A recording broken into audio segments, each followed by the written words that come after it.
my name is Matt Parker and today is my absolute pleasure to be checking out the Dunable Gnarwhal DE bass guitar from Dunable Guitars. But before we jump into the specs of this bass, please remember to like and subscribe as it really helps me grow this YouTube channel. Right, let's get back to the review.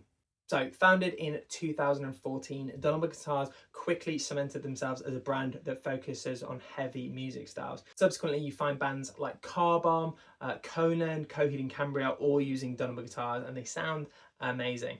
So in August of 2023, they launched the Gnarwhal DE. Now, unlike the USA-made custom shop instruments, the DE line is import. They're made in South Korea and they feature really nice appointments, which honestly make them great value at the £1,000 asking price. Now, those of you who've been watching my videos recently will remember that I had an issue with Dingwall charging £2,250 for their 5-string import Super P range, but it's really pleasing to see a brand coming in at £1,000 for a really nicely manufactured instrument.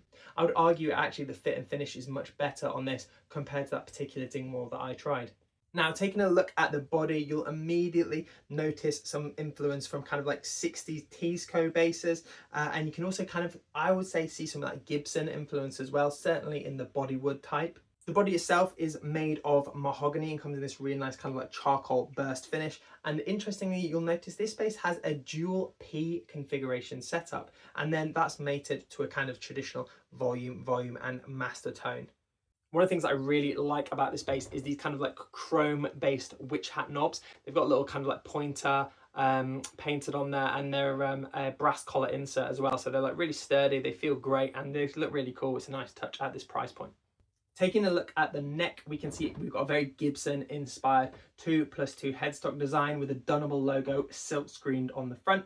And then moving towards the nut end, we can see that it's got a quite a narrow nut width. Now the spec sheet says this is a 39.36mm nut width, but when I measured it, it came in at an even 38. It feels very jazz bass-esque, so anyone who likes jazz bass style necks, you're going to be right at home with this neck profile. Moving our way down the fretboard, we can see this particular example has a really beautiful ebony fingerboard with medium jumbo silver nickel frets, and then it features a quite flat 12-inch radius. This is very kind of, again, will feel fairly similar to like a lot of Gibsons. It feels great. It's a lot flatter than what you'd find on most Fenders, quite a modern feeling neck, and again just really lends itself to that kind of almost heavier playing style where you want to be able to navigate the neck for kind of like fast riffs a bit easier. And while we're talking about the neck, it's worth mentioning that Dunable have actually extended the scale length on these basses. So this particular bass comes in at a scale length of 35 inches. Now, I think this is a nod to the core market, who they know are probably going to be downtuning this. This particular example has been strung in BEAD, and it's all the better for it. That extra inch of scale length helps tighten up that B, which gives it a bit more clarity, and it feels great. If you're looking to down tune to B or potentially even lower, say like drop G sharp or you know, even drop F or something like that, this probably will work quite well. Spinning the neck around, you can see it's made of mahogany and is a really nice piece. And then at the back of the headstock, we see we've got these small open geared lightweight machine heads, which are really good, super accurate. They feel great. They're kind of similar in my opinion to like hip shot style stuff. And then moving it up, we can see it's got a bolt-on neck construction. This particular example, like a lot of basses I've been reviewing recently, has these recessed inserts, and these are really nicely recessed as well. So you're not going to get any kind of sharp snagging or anything if you've got a belt on, and yeah, really nice. So taking a look at the bridge, we can see we've got this really nice meaty high mass bridge unit, really nicely rounded, which I think probably was a consideration when you think, again, you've got like a heavier type of player playing this instrument. It's got really nice rounded beveled edge, so if you're palm muting, there's nothing sharp, everything is rounded, really nice. And there's also the added benefit of it being string through body. So what that gives you is a steeper break angle for the strings going over the saddle, and it should, in theory, help with sustain and increase that sustain and attack. One of the things I really like about this bass is it's got semi-German carve along this leading edge. Again, it's a nice touch, certainly to see on an import instrument. It's a bit of extra work, but I think it's really nice that they've included that. It looks kind of a cross between kind of classic and modern. And to be honest, that's how I feel about the design overall. I think they've done a really nice job. I think this is a really pleasing bass aesthetically. It's a little bit quirky and it's like almost like a reverse offset in terms of its shape.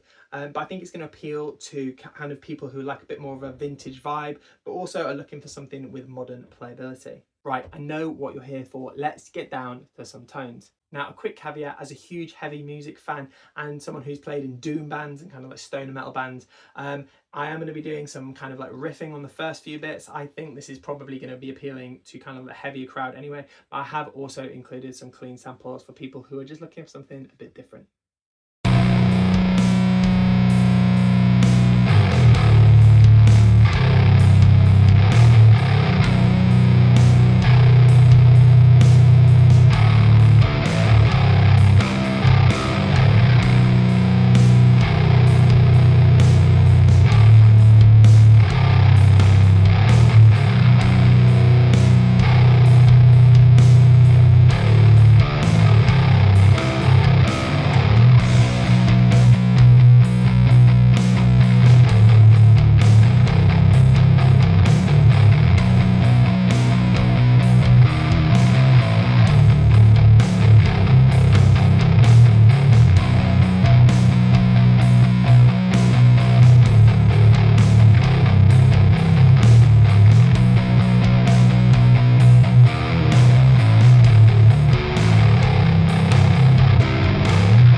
So there we have it, the Dunable Gnarwhal DE bass. Recently, a lot of import basses have been going up in terms of costings, but at a retail price of £1,000, I think this is a really, really strong proposition. In terms of fit and finish, it's much better than a lot of the other offerings I've seen, even above this price point. And I really like some of the quirky features you probably wouldn't get in other mass-produced instruments. First thing that I really like is the weight. Although it's mahogany, quite a big body overall, it's really lightweight. I was expecting it to be a bit of a boat anchor being mahogany, but actually it's really pleasing. I would have no issues gigging this for like a 2-hour gig on a strap. The second thing that I really like is this dual P pickup configuration. Now, I actually own a dual P, and to be honest, I've never really got on with it. But in this instance, the pickups are voiced really nicely. Although obviously I think this is catering to kind of the heavier crowd, it's actually really versatile. You get some like really pleasing, almost jazz bass-esque tones using the bridge pickup soloed, but simultaneously you can still get that kind of like meat and potatoes P bass sound quite easily. And combining the two pickups together, you get this really nice broad spread across the mix, which gives you quite a pleasing top end, but like a really useful mid-range as well. The next thing I really like is this bound ebony board. Now, I'm a huge fan of ebony fingerboards. I love the way they feel. I love the way they look. I do feel that they add almost like maybe 2% more brightness and kind of, I guess, clarity to your signal. Now, I'm not a huge person for this tone wood debate, but I do really like an ebony board. It's a bit pricier and it's a nice thing to include on a build of this quality, but at this price point.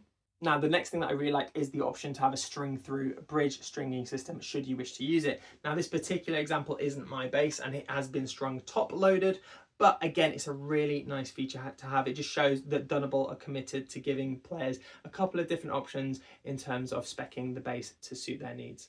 One of the really good things about this base is it comes with a good quality gig bag.